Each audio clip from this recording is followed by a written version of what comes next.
Buenas tardes. Para mí es un placer compartir con vosotros y vosotras este espacio virtual desde Barcelona. Quiero agradecer la invitación a la organización y a la vez quiero felicitar la iniciativa en un momento tan importante y tan trascendental para Colombia, que es también un momento trascendental para la comunidad internacional y del que seguramente sacaremos muchas lecciones para otros procesos de paz. Porque lo que está pasando en Colombia nos está enseñando al mundo entero lo difícil y lo complejo que es construir la paz, las múltiples dimensiones que tiene la violencia y a la vez las múltiples dimensiones de los conflictos. Y es por ello que nos reafirmamos en la necesidad de continuar perseverando y desarrollando procesos educativos para la paz y para la no violencia. Lo que estáis haciendo en este simposio es decir, el esfuerzo de vincular la teoría de la complejidad y la investigación para la paz es muy valioso porque nos permite entender por qué un proceso de paz no se resuelve, pero tampoco se detiene con los resultados de una elección de tipo binaria entre un sí y un no.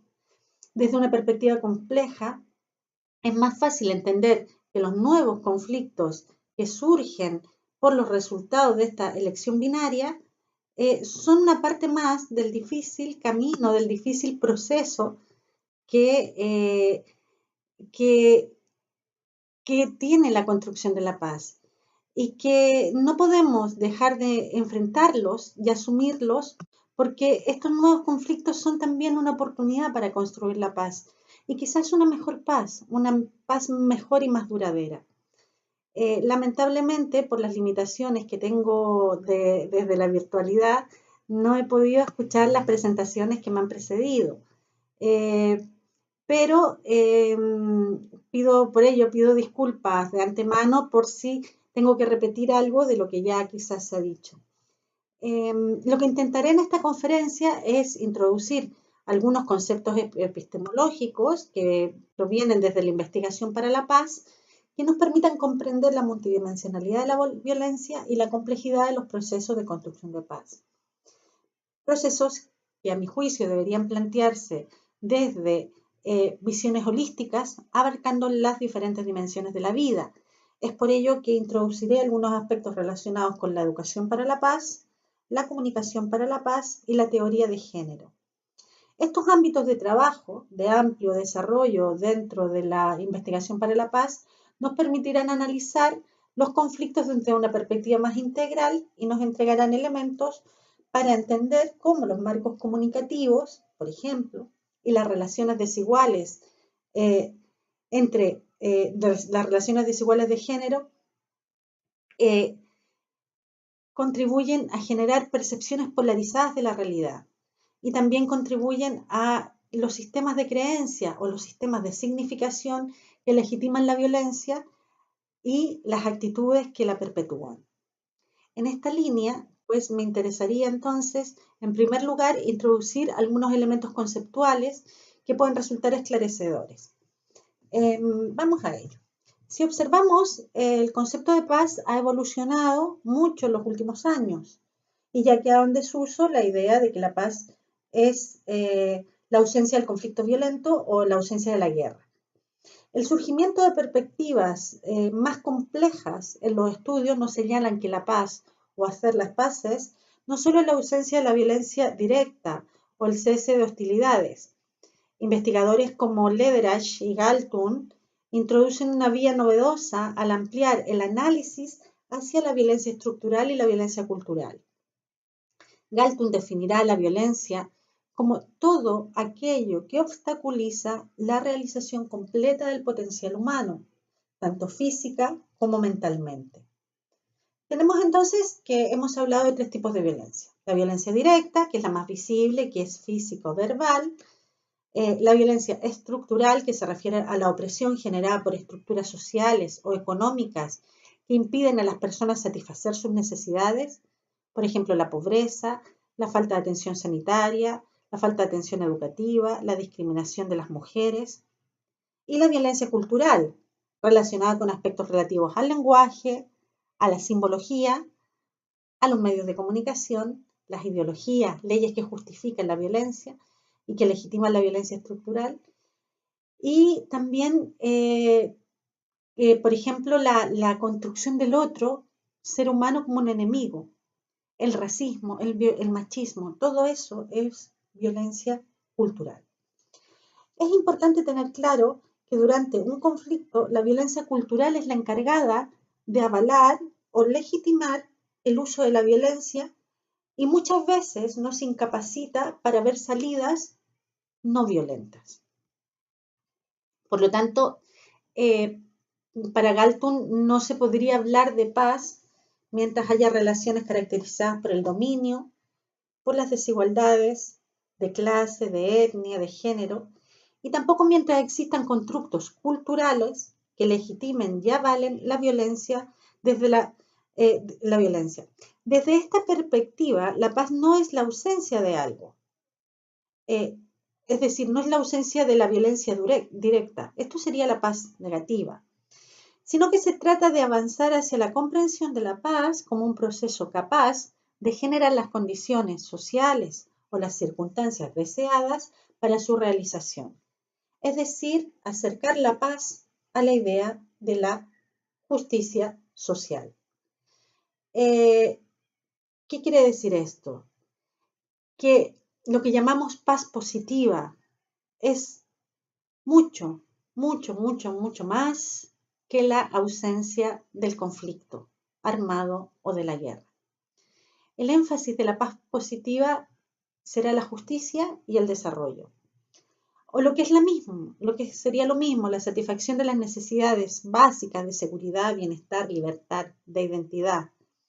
De esta manera la paz deja de ser la ausencia de guerra para convertirse en un proceso que compromete múltiples visiones y perspectivas teóricas y metodológicas.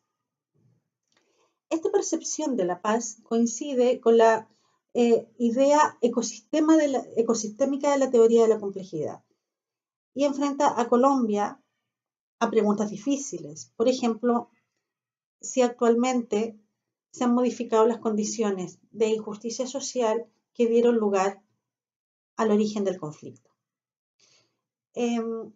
Como veíamos anteriormente, los tres tipos de violencia están interrelacionados entre sí y se alimentan mutuamente en una interconexión dinámica. A veces, por ejemplo, hacemos muchos esfuerzos para intentar solucionar un problema sin ir a las razones de fondo en los cuales está el epicentro del problema. Es un símil a ello puede ser el terremoto. Vemos sus desastres a la luz, pero sus verdaderas causas están a muchísimos kilómetros bajo tierra. Ahora que ya hemos analizado las diferencias y distinguido los tres tipos de violencia, podremos introducir algunos aspectos relacionados con el aprendizaje de la paz y con el conflicto. Vamos a plantear algunas ideas generales. Por ejemplo, en nuestra sociedad, al parecer, están legitimadas ciertas creencias que señalan que la conducta violenta es innata y que los conflictos son negativos y por lo tanto hay que hacer todo lo posible para eliminarlos o evitar su aparición. También se suele decir que la competitividad es necesaria para el avance de las sociedades. Estos postulados son difundidos cada día a través de los diferentes medios de comunicación, se reproducen en la escuela y se convierten en principios muy difíciles de rebatir y que poco a poco van integrándose a narrativas colectivas de nuestra sociedad. Sin embargo, frente a tales afirmaciones hay evidencias científicas desde la historia, desde la filosofía o desde la neurociencia que demuestran todo lo contrario. Y comentaré 4 evidencias sobre estas creencias que perpetúan la violencia, ¿no? En primer lugar, hay evidencia científica que la violencia no es innata al ser humano. ¿Por qué? Porque frente al instinto de agresividad que compartimos con muchos animales, el ser humano también es portador de cultura y tiene la libertad para elegir un destino u otro, es decir, es responsable de sus actos. Por lo tanto, la violencia es una elección y algunas personas en ocasiones eligen la violencia. Ya la declaración de la UNESCO del año 1986 decía, así como las guerras empiezan en la mente de los hombres, la paz también tiene su origen, la paz también encuentra su origen en nuestra mente. La misma especie que ha inventado la guerra también es capaz de inventar la paz. La segunda evidencia frente a estas creencias es que los conflictos, como todos lo sabemos, son inevitables y necesarios para el desarrollo humano. El conflicto forma parte de nuestra vida cotidiana y va asociado a nuestra condición de seres humanos. Las personas vivimos organizadas en sociedad y la sociedad comporta diversidad de intereses y de necesidades. Por ejemplo, la subsistencia, las diferencias ideológicas, las diferencias culturales. Por lo tanto, siempre hay conflicto. En tanto, además el conflicto, al ser un indicador de malestar, también nos abre la puerta para su transformación, permitiendo el crecimiento personal y la mejora de las relaciones con los demás. No obstante, normalmente tenemos una visión negativa del conflicto y lo asociamos al uso de la violencia. Pero lo que no podemos perder de vista es que lo negativo es la resolución violenta del conflicto y no el conflicto en sí mismo. Por eso, la paz no pretende la eliminación de los conflictos. Una convivencia pacífica se basa en aprender, vivenciar estos conflictos, entendiendo las oportunidades que traen y que existen formas sanas y creativas de resolverlos, sin hacernos daño, es decir, sin recurrir a la violencia. La tercera evidencia es que la paz, como decíamos, es mucho más que la ausencia de la guerra. La paz es un proceso que requiere trabajo continuo de promoción de la paz, promoción de la paz cultural, de la promoción de la paz estructural y también de la promoción de la paz directa. O lo que es lo mismo, trabajar por crear las condiciones para que haya una ausencia de violencias culturales, estructurales y directas. Es decir, es un proceso muy, muy amplio y por lo tanto necesitamos implicarnos todos en él y desde una perspectiva ecosistémica. La cuarta evidencia es que el desarrollo humano ha surgido de la cooperación y de la colaboración. En la teoría de juegos hablamos de soluciones ganar-ganar frente a soluciones ganar-perder. Las personas han sido capaces de resolver sus problemáticas mejorando las condiciones de vida de todos los miembros de la sociedad. Ganar-ganar. La evolución humana tiene como base la cooperación.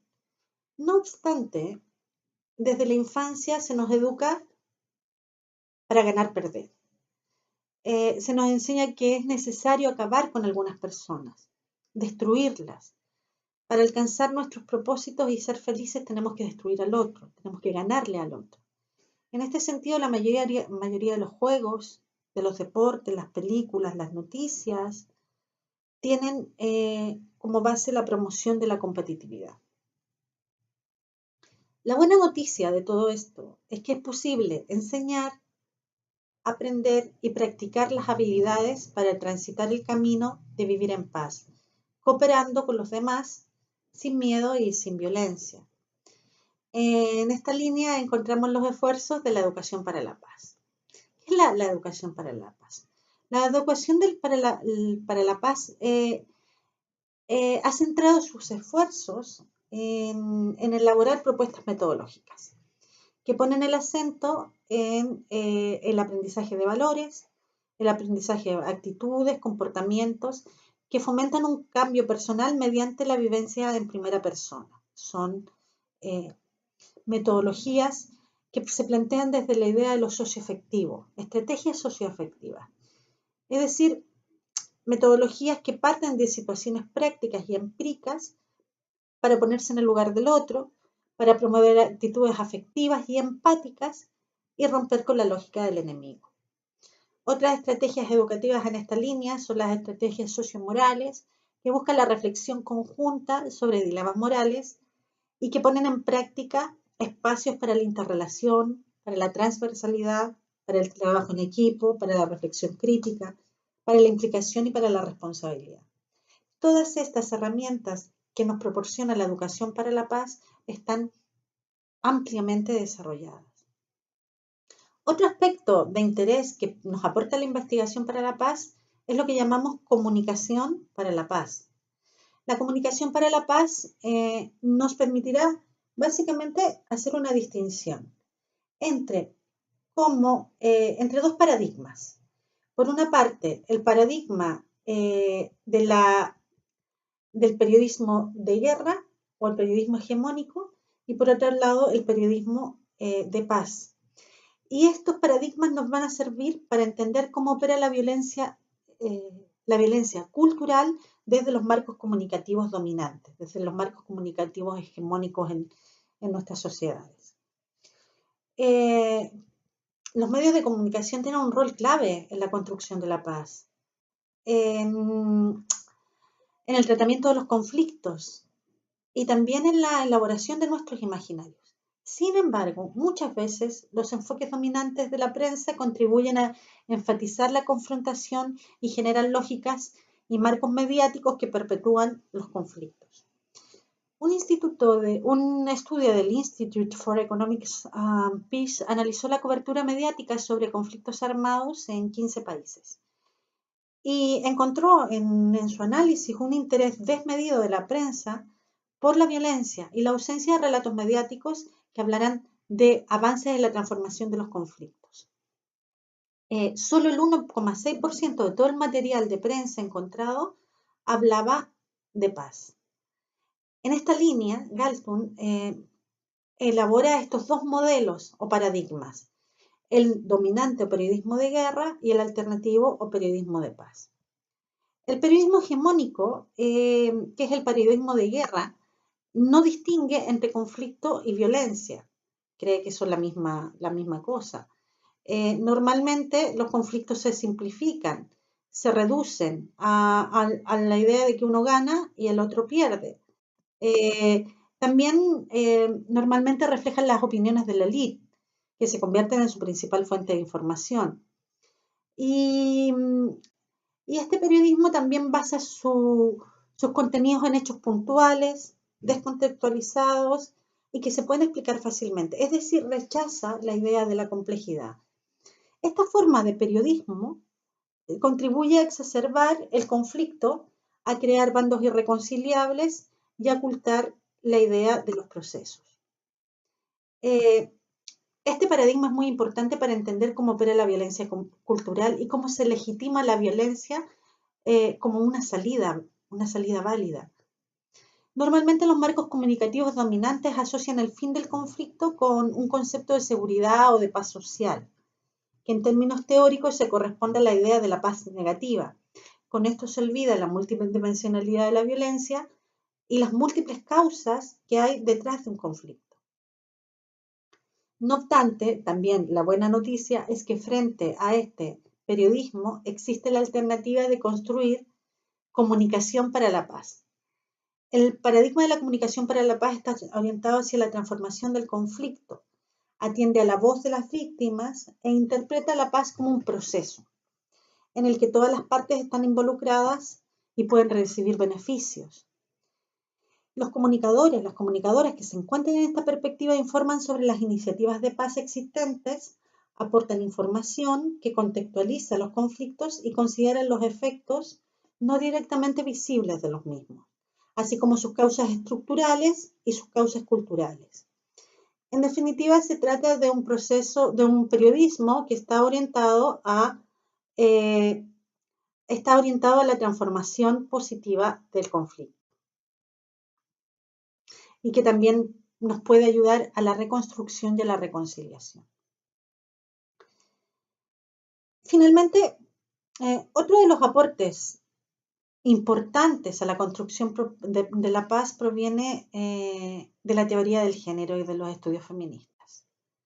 La construcción de la paz no es neutra en términos de género, porque la guerra y la violencia se alimentan de los estereotipos y los roles tradicionales de género. El ideal normativo de la masculinidad dominante que sitúa al hombre como proveedor, como guerrero, como conquistador y como ganador está detrás de los tres tipos de violencia. Por ello, los estudios feministas desde la cultura de la paz han reivindicado la ética del cuidado, la aportación feminista de la ética del cuidado, y han puesto en el centro del desarrollo, del crecimiento, de la economía, la idea de la sostenibilidad de la vida. En este sentido es necesario recuperar para la paz los saberes femeninos sin caer en el esencialismo, tanto de aquellas mujeres que han jugado un papel activo en la construcción de la paz, como de aquellas que día a día se han ocupado de sostener la vida y resistir a la guerra. En esto las mujeres colombianas tienen muchísimo que aportar al mundo. Hay experiencias de enorme belleza que tienen que ver con el desarrollo de estas resistencias a la guerra, ¿no? Por tanto, poner en el centro del modelo económico la idea de que es el cuidado de la vida y no la competencia lo que hace progresar a un país es un cambio de chip muy importante para frenar la violencia. Es el cuidado, no la competencia, lo que nos hace avanzar. Porque la paz que construyamos puede ser imperfecta, pero tiene que ser sostenible y también tiene que ser justa. Por tanto, yo creo que los procesos de paz deben promover el aprendizaje y la valorización del cuidado, de la sensibilidad, de la solidaridad, tanto los hombres como las mujeres. Estos aprendizajes pueden contribuir a la paz, pero también a abrir espacios para la desaparición de los estereotipos que limitan el desarrollo tanto de hombres como de mujeres.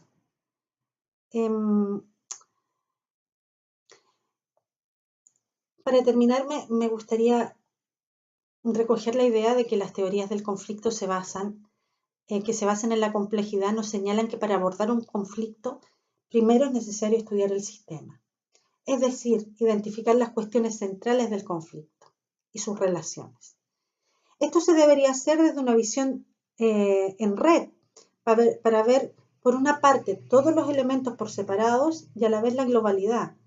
Esto implica utilizar diferentes niveles de análisis y diferentes marcos de interpretación, teniendo en cuenta factores psicosociales, variables económicas, culturales y políticas. Como hemos visto a lo largo de la exposición, he intentado trasladar la idea de que las relaciones desiguales de género y los marcos comunicativos hegemónicos ofrecen percepciones polarizadas de la realidad y alimentan sistemas de significación o sistemas de creencia que legitiman la violencia y las actitudes que la perpetúan. Frente a ello, la investigación para la paz nos ofrece estrategias metodológicas desde la educación para la paz, paradigmas alternativos desde la comunicación para la paz y también paradigmas alternativos de construcción de un modelo económico de sostenibilidad de la vida desde los estudios de género. Estas alternativas para construir la paz forman parte de una perspectiva sistémica y a la vez transformadora. Porque como decía Galton, la paz es posible, pero hay que pensar la paz, hay que discutir la paz, hay que actuar la paz, porque las alternativas existen. Con ello quiero concluir, daros las gracias por la atención, desearos mucha suerte en el camino y también recordaros que desde el mundo, desde fuera, miramos el proceso de Colombia con mucha esperanza. Muchas gracias.